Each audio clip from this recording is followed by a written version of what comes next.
Bendiciones para todos, amados hermanos. Hoy es un inmenso placer nuevamente poder presentarme ante ustedes por medio de este espacio de gran bendición. Hoy vamos a estar dando ya final, vamos a estar cerrando el seminario que nos ha tomado toda la semana desarrollar, un seminario que estoy seguro que ha podido dejar alguna impronta importante en cada uno de ustedes dada la naturaleza de los temas que hemos estado tocando, que son bastante importantes y trascendentales, dado el tiempo en el que estamos viviendo. Hoy vamos a estar tocando el módulo 5, módulo final de este seminario, y vamos a estar hablando un poco de la resistencia cristiana. Ahora aquí sí cabrán todas las preguntas que han hecho algunos de ustedes en alguno de los módulos anteriores, donde no quise responder para no adelantarme precisamente a este tema que estaba programado para hacer el cierre de todo lo que había venido siendo el transcurrir del curso que hemos dado en esta semana. Como ves, bueno, ya hemos presentado más o menos una panorámica general de lo que tiene que ver con la agenda globalista y su campaña deconstructiva. Hemos visto un poco sobre esa agenda, hemos visto sobre el lenguaje, hemos visto sobre la posmodernidad, que es, digamos, el periodo histórico donde se fundan todas estas ideas perniciosas, estas ideas que buscan desarticular la moral, la ética y los valores de nuestra sociedad. Hemos visto también, por supuesto, el tema de la ideología de género, que recién lo terminamos el día de ayer. Y bueno, ya más o menos teniendo esta panorámica general y sabiendo cuáles son todos los desafíos que tenemos que afrontar dentro de la sociedad que nos toca vivir en este momento, dentro de nuestra centuria, ahora sí es pertinente hablar de cuál debería ser entonces la posición que debemos fijar nosotros como cristianos ante todas estas irregularidades que están ocurriendo dentro del mundo en el que vivimos. Por eso hoy sí nos tomaremos ahora el tiempo para atender un poco lo que tiene que ver con este tema de la resistencia cristiana. Resistencia cristiana, pues definitivamente tenemos que resistir. ¿Cuál es la postura que debemos adoptar nosotros según estas agendas y toda esta agenda de campaña deconstructiva que hemos visto, que busca desarticular incluso la naturaleza del hombre, busca deshumanizar al hombre, busca subvertir el orden de todo lo que conocemos dentro de nuestras sociedades? ¿Cuál debe ser? La primera pregunta es la postura que la Iglesia debe tener ante la agenda globalista y sus dogmas. Bueno, precisamente nuestra postura debe ser la de resistir. Tenemos que resistir y resistir con mucha fuerza, con mucho vigor y resistir sin cansarse, resistir en todos los aspectos habidos y por haber donde podamos ejercer esta resistencia. ¿Por qué tenemos que resistir? Pero no solamente debe quedar en resistir la cuestión, pero ya veremos por qué. ¿Por qué tenemos que resistir? Porque nuestra moral nos indica que debemos hacerlo. Porque nuestra moral acusa y señala como injusto todo esto que hemos estado observando a través de este seminario, y por eso nuestra posición debe ser la de resistir, pero no solamente debemos resistir. No solamente debemos resistir, debemos hacer algo más que simplemente resistir a todo este orden de ideas que son perniciosas, que han sido programadas desde las propias fauces del infierno, porque no podría calificarlo de otra forma menos blandas que esta, porque son conceptos que vienen de las propias fauces del infierno, que vienen de los corazones más corrompidos que pueden existir en la humanidad, que vienen de estos grupos que, a pesar de ser minoritarios, están pujando con una fuerza debido a todo el financiamiento de millones sobre millones de dólares que se están gastando en estas campañas, subvertivas, en estas campañas deconstructivas, en estas campañas que buscan divorciar al hombre de los principios, de la moral y de los valores, y que pretenden implementar los antivalores, los disvalores dentro de la sociedad, con todo este tema del relativismo, que fue una parte que tuvimos que dedicar dentro de este seminario. Una de las cosas que más dolor ha producido y que más lesiones ha producido y problemas dentro de la centuria que tenemos ante nuestros ojos ha sido precisamente el tema del relativismo moral. El relativismo moral es el que ha dado nacimiento, es el que ha parido todos estos conflictos que tenemos presentes y todo este montón y cúmulo de ideologías que sabemos que no vienen de Dios, sabemos que no vienen de la Biblia, sabemos que no vienen de las mentes con valores, sino que por el contrario vienen de personas que están totalmente entregadas a la lascivia, entregadas a Jezabel, entregada a todo esto que tiene que ver con el mundo demoníaco. Y esto es una realidad muy lamentable, una realidad que, por cierto, quiero indicar que no debería extrañarnos para nada. Y no debería extrañarnos porque sencillamente la palabra ha sido clara con respecto a todo lo que escatológicamente define de lo que debe ser en estos tiempos que estamos viviendo. No debería extrañarnos el hecho de que el amor de la gente se esté enfriando, porque eso no lo dice la palabra. No debería extrañarnos el hecho de que la maldad se esté multiplicando, porque eso lo dice la palabra. De manera que nosotros estamos todos ya vacunados contra todas estas crisis que la humanidad va a tener que vivir. Y digo va a tener que vivir porque las vamos a atravesar, porque van a ocurrir, no se pueden impedir.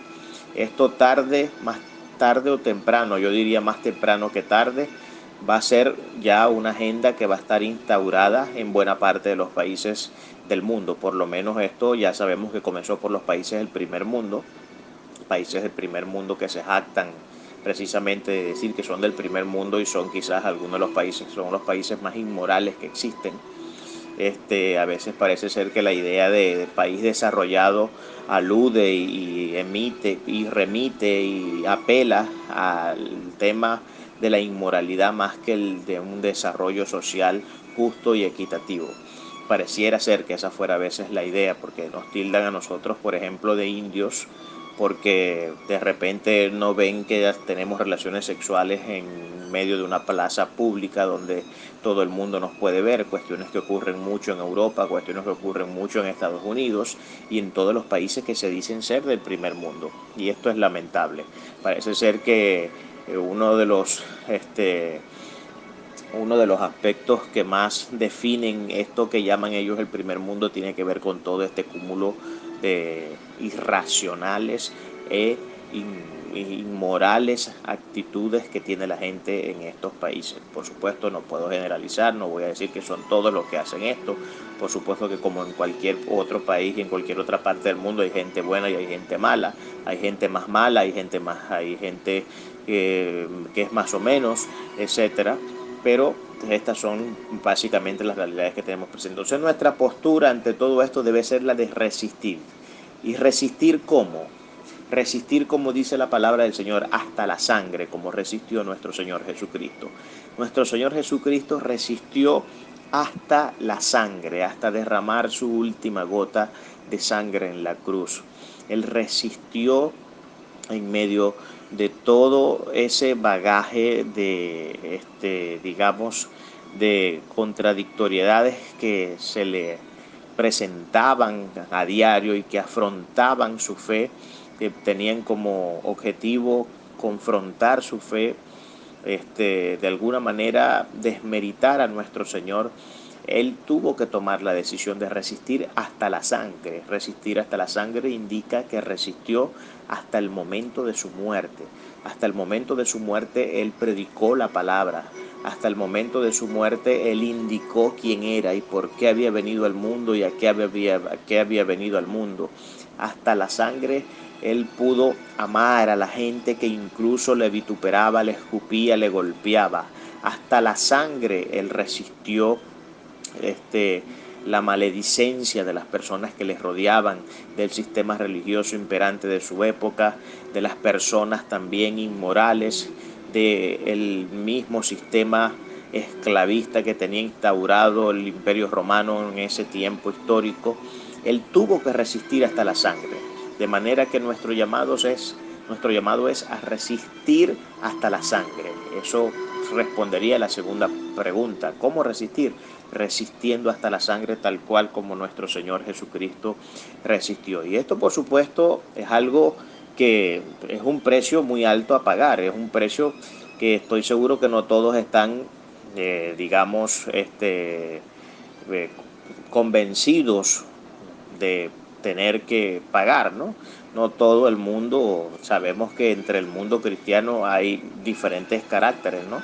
No todos pensamos de la misma manera, no todos creemos de la misma forma, no todos interpretamos las palabras de la misma forma, pero lo más importante de todos, no todos tenemos el mismo carácter, no todos tenemos el mismo carácter. Hay personas que tienen un carácter que es, yo diría, bueno, bastante, yo diría bastante acusable, ¿no? Señalable, porque tienen una serie de prácticas que no demuestran ser lo que la palabra del Señor nos demanda, sino que por el contrario vemos que son personas que se manejan bajo sus propios preceptos y bajo su propia voluntad. Y ya sabemos que nosotros no podemos manejarnos bajo nuestros propios preceptos ni voluntad, porque hay una voluntad que trasciende nuestra voluntad, que es la voluntad del Padre Celestial, y es a la que todos debemos estar circunscritos. Y esa es esa voluntad la que debemos seguir, tal cual como nuestro amado Jesucristo dijo en el monte, en el Getsemaní, en el momento, minutos antes de ser apresado, de ser aprendido por estos fariseos y por los soldados que lo fueron a buscar. Él dijo: Padre, si es posible, pasa de mí esta copa, pero que no se haga mi voluntad sino la tuya. Y decidió resistir hasta la sangre. Hasta el último momento, nuestro amado Señor Jesucristo resistió. Hasta el último momento, nuestro amado Señor, nuestro eterno Señor, tuvo que resistir a todas estas eh, realidades antagónicas que tuvieron mucha repercusión una repercusión muy fuerte dentro de lo que fue la vivencia propia de nuestro Señor. Entonces resistiremos exactamente hasta ese punto, hasta la sangre. No podemos desmayar. Con esto lo que le digo es que no podemos desmayar. No importa cuáles sean los ataques, no importa cuáles sean los problemas, ni el tamaño que estos tengan, ni quiénes sean los que quieran confrontarnos, tenemos que resistir. Tenemos que resistir, sea que sean los políticos, sea que tengamos como enemigo a todo el sistema gubernamental que tenemos en nuestro país o en cualquier otro país al que podamos ir en el caso de que algunos tengan pensado emigrar, o sencillamente a los que ya están incluso fuera de nuestro país. Sea cual sea el sistema, tenemos que resistir. Y esto es un llamado que quiero hacer con mucha fuerza, es un llamado que quiero hacer desde lo más profundo de mi corazón, porque de no ser así, de no aprender a resistir hasta la sangre como nuestro Señor Jesucristo lo hizo, vamos a tener que ver ante nuestros ojos unas realidades que luego nos va a hacer lamentar el no haber hecho la obra del Señor. Vamos a tener que llegar de repente a lo que vivió y experimentó nuestro hermano Pedro cuando niega al Señor en 3 ocasiones y dice que lloró amargamente porque entendió que lo que había hecho era un acto de deslealtad y de deshonra hacia nuestro Señor. De manera que si no resistimos, esto podría ser traducido en esos términos, en términos de deslealtad y deshonra hacia nuestro Señor amado. Y esto es algo que no podemos permitirnos bajo ningún concepto ni bajo ninguna circunstancia. De manera que tenemos que resistir hasta la sangre, hermanos. Es el llamado que les hago, es el llamado que, que en esta hora yo quiero hacerles saber para que podamos comenzar a trabajar en función de todas estas realidades que definitivamente deben ser de un interés para nosotros, el pueblo cristiano, que no podemos omitir de ninguna manera. Ahora, ¿sobre qué fundamentos debemos nosotros resistir e impugnar todo esto que ha venido a golpear la sociedad, que ha venido a golpear los valores, la moral y los buenos principios de las sociedades del mundo.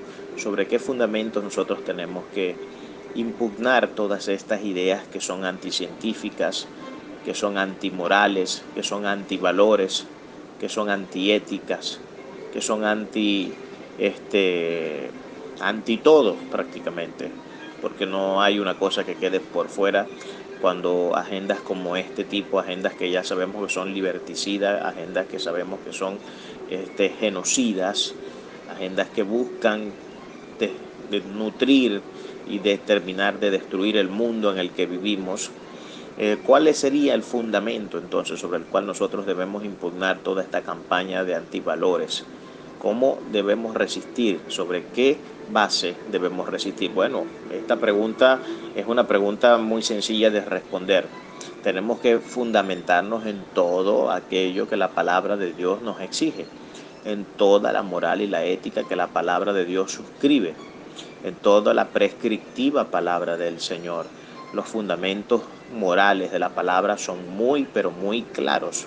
No dan lugar a interpretaciones vagas de ningún sentido, sino que por el contrario, todo lo que vemos en la palabra del Señor, en términos de moralidad, en términos de valores, en términos de ética, es categórico, es categórico.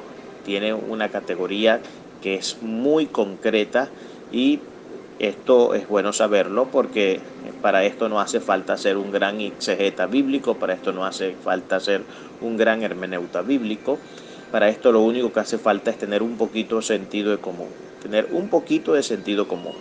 Con simplemente tener un poquito de sentido común nosotros podemos entender lo que los valores bíblicos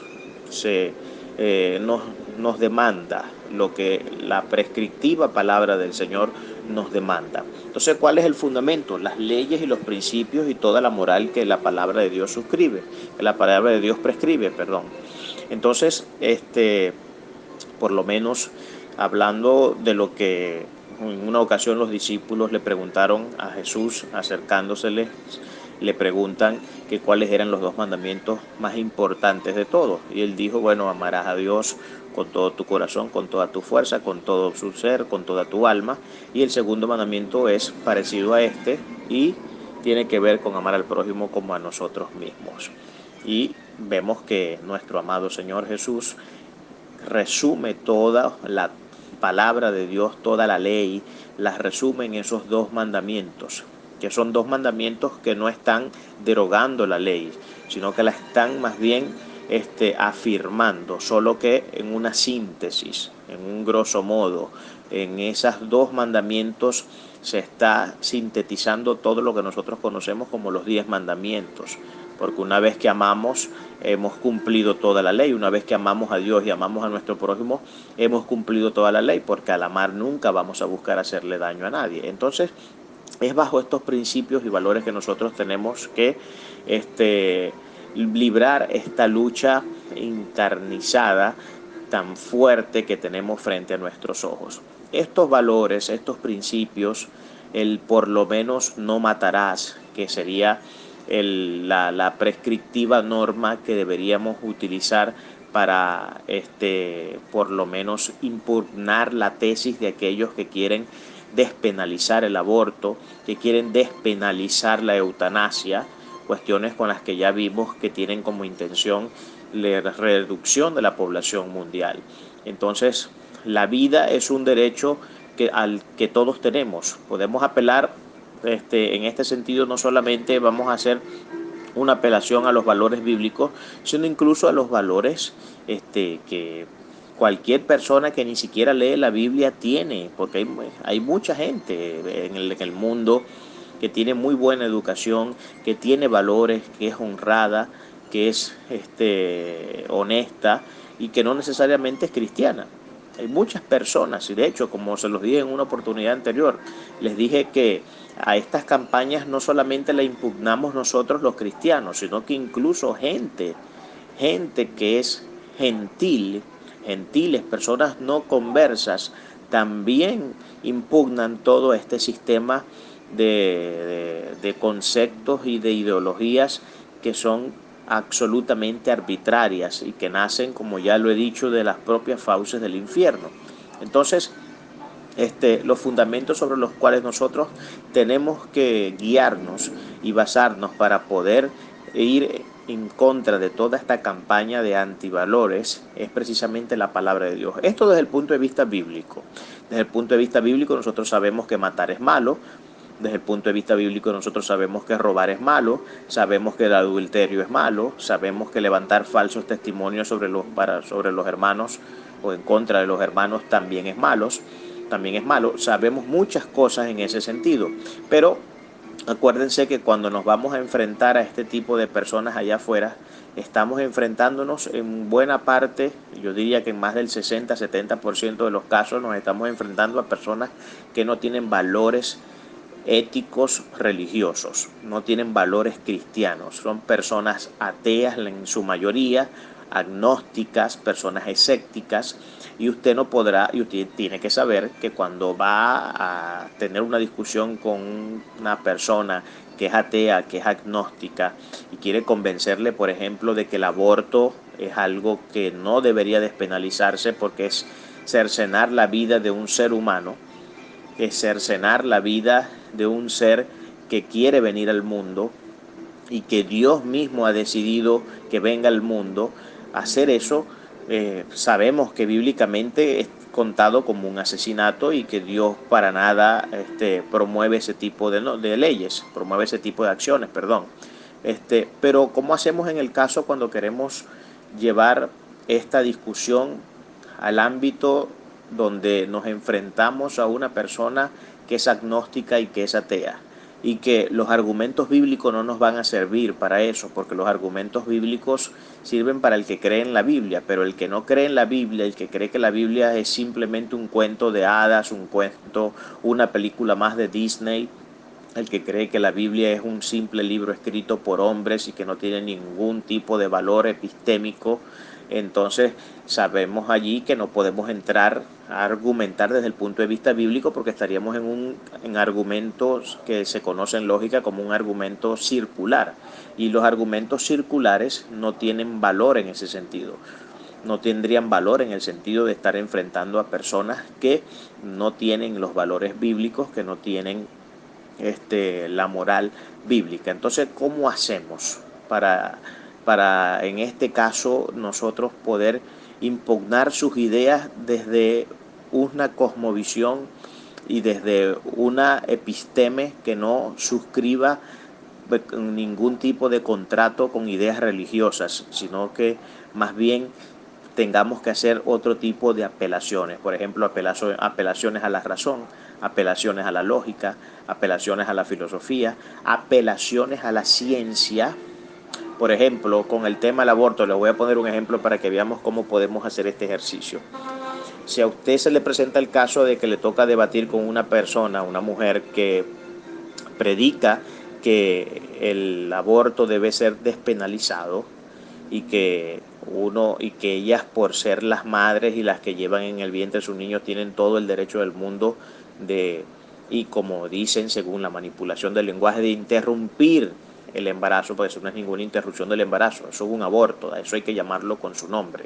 Pero la manipulación del lenguaje cambia el término, quita el término aborto porque se escucha muy fuerte, muy duro, muy feo, y hablan entonces de la interrupción de la gestación, de la interrupción del embarazo. Pero esa interrupción tiene nombre y apellido, y es aborto. Y el aborto tiene nombre y apellido también, que se llama asesinato. Entonces, desde la concepción que se tiene científica, o la teoría, la concepción científica del hecho de una persona que viene al mundo, de una vida que se produce en el vientre de una madre, comienza desde el momento cero, desde el momento en que los espermatozoides llegan al óvulo y se crea la primera célula de vida.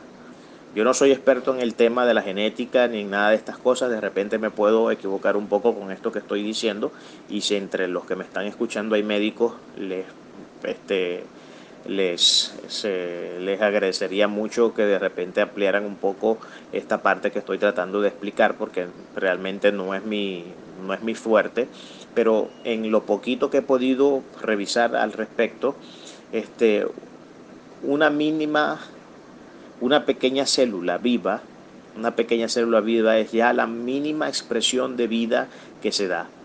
Y se dice que hay vida desde el mismo momento de la fecundación. O sea, desde el mismo momento de la fecundación, sin necesidad de que ya el feto tenga un cierto desarrollo ya dentro de la etapa del embarazo, ya estamos hablando de una vida humana. O sea, este concepto que han tratado de articular de que la vida humana no es sino hasta el momento en que la persona se hace consciente o se hace inteligente o puede hablar o puede ver o puede oler, eso es una postura totalmente anticientífica, porque como como se los estoy diciendo desde el punto de vista científico, la vida comienza desde el momento cero. Desde la fecundación ya estamos hablando de una vida humana. Y esa es una vida que es absolutamente independiente a la vida de la madre. De hecho, hay órganos que tienen esa vida que no son que son propios de él y que no tienen que ver ni siquiera con la madre. Por lo menos el cordón umbilical, ese es un órgano del bebé, un órgano con el que el bebé se sustenta en el proceso mientras está gestándose y mientras está desarrollando el feto hasta el momento pues de dar a luz. Eso es un órgano propio del bebé, no es ni siquiera de la madre. Entonces estamos hablando de un ser que es totalmente distinto cromosomáticamente, genéticamente, en muchos aspectos. Su ADN es diferenciable del ADN de la madre. De manera que estamos hablando ya de una vida humana, no se necesita tener 6 meses ya de embarazo o 8 meses de embarazo para decir que ahora sí tengo a un ser humano en mi estómago y como lo tengo que parirlo. No, desde el propio momento cero, desde el propio momento de la fecundación, esto estoy hablándolo en términos científicos, en términos genéticos, desde ese mismo momento ya estamos hablando de una vida humana, y cercenar esa vida humana a través de un aborto significa, y lo voy a decir con todas las letras, eso significa asesinar al niño. De manera que hoy tenemos un montón de gente, un montón de personas que han estado asesinando en sus propios vientres a lo que se supone que viene de sus propias entrañas. Y esto es lamentable, porque creemos que asesinos solamente son aquellos que salen con un revólver a la calle a atracar a una persona y que si se resiste vienen y le meten un tiro en la cabeza y lo matan. No, no solamente eso es asesinato. Un aborto es un asesinato. Cualquier persona que haya abortado es una persona que merece el calificativo, que merece el adjetivo de asesino, o de asesina en este caso. Asesino también porque el hombre muchas veces es el que presionando a la mujer la lleva a que aborte, porque entre otras razones, bueno, tenemos que abortar porque no tenemos para sostener esta nueva boca, porque no tuvimos planificado esto y salió de repente y no estábamos preparados y tenemos que abortar. En eso también tiene un papel de mucha preponderancia el hombre también. Se hizo un estudio, y esto quiero decirlo para que tengamos un poco también de luz, un poco más de luz sobre este aspecto científico también. Hay un estudio científico que se hizo, no recuerdo quién fue el doctor que lo hizo, que dijo que cuando a la mujer se le deja sola, a la mujer que está en estado, se le deja sola y no tiene ningún tipo de presión social ni por parte del marido, y se le deja que ella sola tome la decisión de si sacar a ese niño que tiene en su vientre con vida o no. Se dice que en más de un 90% la mujer decide tener al niño, pero son las circunstancias del medio ambiente que los rodean las que la hacen o las presionan a que aborten. Por ejemplo, su novio o su esposo, no podemos tener este hijo ahorita, o de repente salió una muchacha de muy corta edad embarazada, ni siquiera está casada, y qué va a pensar la gente, vamos a abortar para que la gente no se dé cuenta de que cometimos este error. Pero el estudio arroja los resultados, arroja un resultado muy claro, y es que cuando se le permite a la mujer, cuando se le permite a ella, sin necesidad de ninguna interferencia externa a ella, tomar la decisión de si dar a luz o abortar, en la mayor parte de los casos la mujer decide tener al hijo. Entonces, esto se los doy porque son estadísticas que existen, de estudios que se han realizado al respecto y que por supuesto tienen mucho valor y son datos que son necesarios conocer para que uno en el momento de esgrimir un argumento tenga presente este tipo de datos, este tipo de estadísticas que son muy preponderantes para poder seguir avanzando en el tema de la argumentación. Entonces, este es un breve ejemplo que quise darles para que vean de qué manera nosotros podemos impugnar esta campaña antivalores.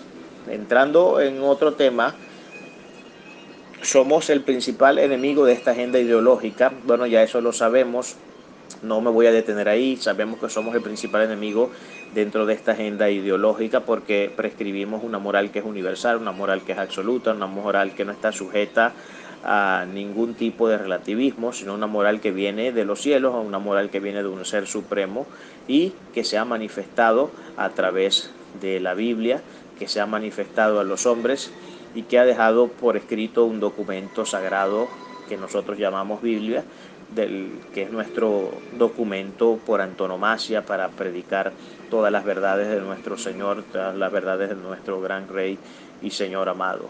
Entonces, es importante que conozcamos esto, y esto lo habíamos tocado. No debemos desmayar. Esta es una de las cosas que seguramente va a estar servido a la mesa todos los días, ¿no?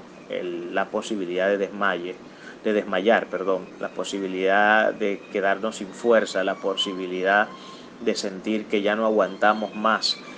Esto es algo donde tenemos que, para no desmayar, tenemos que tener una profunda intimidad y una profunda comunión con nuestro Padre Celestial, por mantenernos atentos a lo que el Padre Celestial nos indique, mantenernos conectados a esa fuente a través de la oración, a través del estudio de la palabra, a través de la ejercitación en los diferentes actos espirituales como, no sé, vigilias, como ayunos, como encuentros, como retiros, todo lo que sea necesario, cualquier ejercicio espiritual que implique una recarga energética, una recarga de espíritu, es necesario que lo pongamos en práctica para no desmayar, porque no es fácil, hermano, enfrentar a este mundo. Acuérdense que estamos peleando con un monstruo.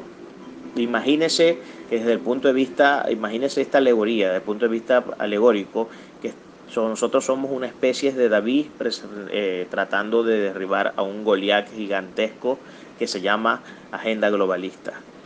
Nosotros somos especies de David, pudiera decirlo, en términos bíblicos, que enfrentamos a un gran Goliat. Pero fíjense que David, y recordando un poco este episodio tan importante dentro de las Escrituras, David fue un hombre que pudo hacer lo que hizo con Goliat porque tenía unas profundas convicciones, porque sus convicciones eran profundas y su confianza y su fe que estaba puesta en el Señor estaba enraizada a una profundidad que era imposible desarraigar de su ser. Entonces, tenemos que ser ejemplo en ese sentido. Tenemos ejemplos en la Escritura de hombres que resistieron hasta la sangre, de hombres que nunca desmayaron y que por el contrario siguieron avanzando en la obra del Evangelio pese a que los encarcelaron, pese a que los golpeaban, pese a que en momentos los dejaban casi moribundos en el piso por las golpizas o las pedradas que recibían. Pese a todas esas realidades, que les quiero poner en perspectiva esto, algunas de estas cosas pueden pasarnos, quizás no que nos apedren, porque eso no es culturalmente algo que nosotros hemos visto dentro de nuestra sociedad venezolana, pero podemos ser atacados por otro tipo de piedras, por lo menos podemos ser censurados, podemos ser encarcelados, podemos ser vituperados, podemos ser objeto de testimonios falsos hacia nosotros que ponen en descrédito nuestra humanidad, que ponen en descrédito nuestra honradez, que ponen en descrédito nuestra honestidad. Y todas estas cosas son cuestiones que, si no tenemos un carácter bien cimentado en la palabra del Señor y en lo que debemos hacer, va a ser bastante complicado que podamos avanzar en esto. Por eso no debemos desmayar. Dios está con nosotros. Dios está con nosotros. No importa cuán grande sea el Goliat que estemos enfrentando, entendamos que el Eterno, que el Todopoderoso está con nosotros. Él nos ha prometido ser nuestra torre fuerte, nuestro estandarte. Él dijo que la obra que comenzó en nosotros la va a terminar y la va a perfeccionar. Él nos ha dicho que tendremos paz en medio de la tormenta. Él nos ha dicho que aunque andemos en valles de sombra y de muerte, no temeremos mal alguno. Él nos ha dicho que somos la niña de sus ojos. Él nos ha dicho que somos real sacerdocio. Él nos ha dicho que somos escogidos de antes de la fundación del mundo. Hay muchas promesas en la Escritura, hermano. Nos ha dicho que somos sal y luz. Y en esto quiero detenerme un minuto ya para cerrar. Sal y luz. Dios nos ha constituido en este mundo como sal y como luz. Sal y luz. Tenemos que arrojar luz sobre nuestra sociedad de turno. Tenemos que arrojar luz sobre la sociedad mundial. Tenemos que arrojar luz. Ahora usted me preguntará, ¿y cómo puedo yo arrojar luz a países donde no vivo? Bueno, hermano, para algo tienen que servir los medios de comunicación, para algo tienen que servir todo este cúmulo de redes sociales que existen. Si usted revisa, por ejemplo, mis estados, mi página de Facebook personal, mi página de la página oficial de Facebook de Dabar, si revisa mi blog de Dabar, si revisa mi canal de YouTube de Dabar, en todos esos espacios yo estoy librando la batalla cultural. En todos es porque esto es una batalla cultural y esto es algo que tengo que poner en perspectiva para que entendamos. En todos esos espacios yo estoy librando una batalla cultural.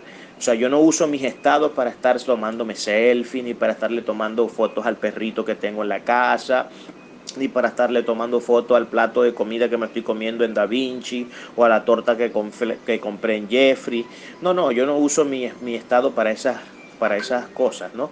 Y no voy yo respeto al que quiera usar sus estados para hacer todas esas cosas, pero yo creo que un cristiano debería estar en algo más que simplemente eso.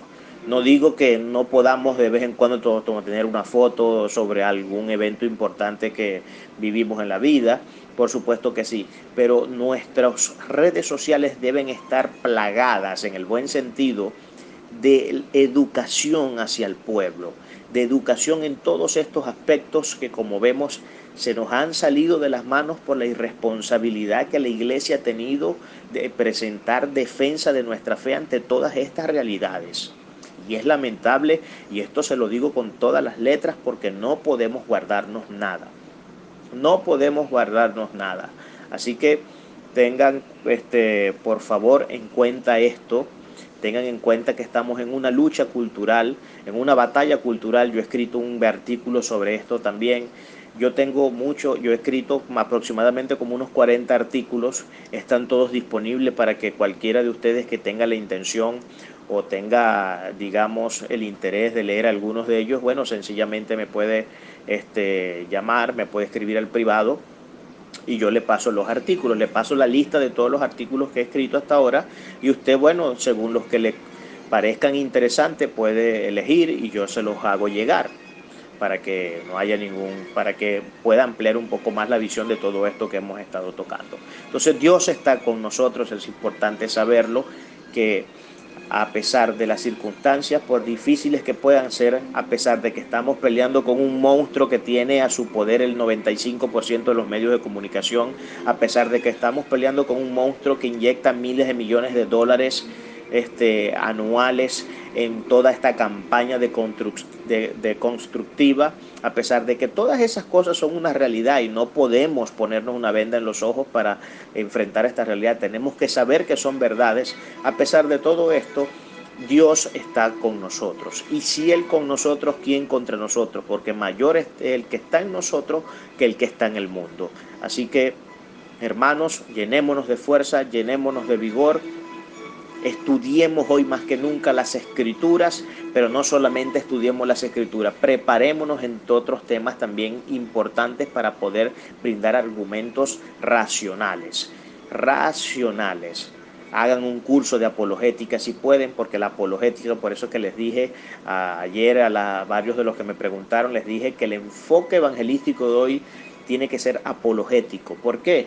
Porque estamos en un mundo relativista y para poder atacar el relativismo necesitamos enfrentar apologéticamente esas realidades. Yo espero que esta enseñanza y que este seminario haya sido de gran bendición para todos. Me complazco en el hecho de haber podido servir estos pequeños granos de arena a través de este espacio. Le doy gracias a mi Dios Todopoderoso, gracias a ustedes por brindarme su oportunidad, por brindarme el apoyo, por brindarme también la confianza, pese a que no me conocen, pese a que no saben quién soy, a que soy alguien que está detrás del telón, que nadie conoce, pero que, bueno, el Señor sabe, el Señor sí sabe. A lo mejor ni siquiera yo mismo me conozco, pero el Señor sabe todas las cosas. Bendito sea el nombre de nuestro Señor. Le damos gloria a nuestro Padre Celestial. Gracias, Rey Altísimo, por la oportunidad que nos da de podernos seguir preparando y seguir formando para poder afrontar todas las duras realidades que nos toca enfrentar en este mundo de hoy. En el nombre poderoso de Jesucristo. Amén.